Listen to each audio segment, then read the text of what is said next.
Pas facile de présenter un produit sur lequel tout a déjà été dit et écrit.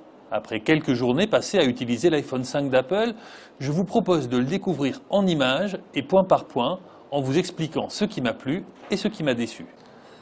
J'aime l'écran.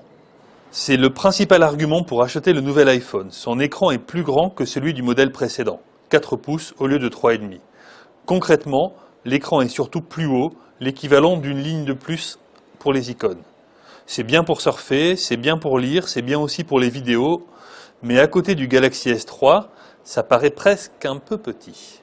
J'aime le poids. Un écran plus grand, mais un téléphone plus fin et plus léger.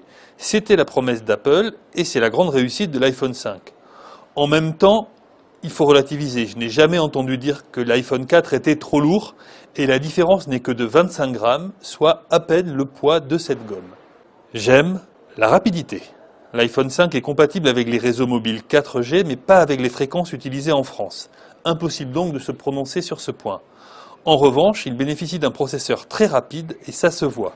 Jeux, applications et pages web se chargent bien plus vite. Quant à l'autonomie, elle m'a semblé équivalente à celle de mon iPhone 4. J'aime l'appareil photo. L'iPhone 4S embarquait déjà un excellent capteur. Celui de l'iPhone 5 est encore meilleur, et en particulier en basse lumière. En plus, il s'accompagne d'une fonction de panorama que l'on trouvait déjà chez de nombreux concurrents, mais qui ici se montre redoutablement efficace. J'aime pas le connecteur Lightning. Avec l'iPhone 5, Apple a introduit un nouveau connecteur pour l'alimentation et la vidéo, et il abandonne la prise utilisée par tous ses produits mobiles depuis l'iPod de 2003.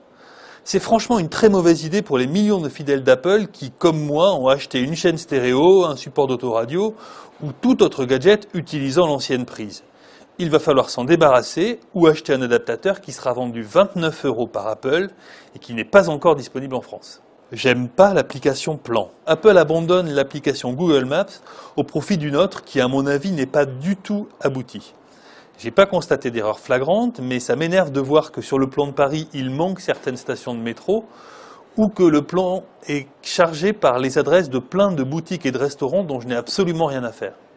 J'aime pas les matériaux utilisés. Là, j'avoue que je rentre dans le purement subjectif. Pour faire léger, Apple a dû jouer sur les matériaux. Le verre blindé de l'arrière cède la place à de l'aluminium, et franchement, je trouve que l'objet y perd en élégance. Autre problème, mais que je n'ai pas constaté en direct, apparemment dans sa version noire, la peinture de l'aluminium résiste assez mal aux rayures. J'aime pas les nouveaux écouteurs. Apple change aussi les écouteurs livrés avec l'iPhone. Le son est un peu meilleur et on peut enfin régler le volume, ce qui est une bonne chose. Le problème, c'est que leur forme est incompatible avec mes conduits auditifs. L'oreillette de droite, trop grosse, tombe dès que j'effleure le cordon et ça m'énerve. Oui, l'iPhone 5 est un bon appareil qui remet Apple à niveau face à une concurrence très agressive en ce moment. Mais non, je n'ai pas envie de l'acheter, en tout cas pas tout de suite. À mes yeux, il lui manque encore les innovations marquantes, stupéfiantes, qui donneraient envie de craquer. Pour l'heure, je me contente très bien de mon vieil iPhone 4. Son écran n'est pas très grand, il est un peu plus lourd, mais ça ne fait pas une grande différence à l'usage. Et puis l'avantage, c'est que je peux continuer à l'utiliser avec mes câbles et tous les appareils conçus pour son connecteur.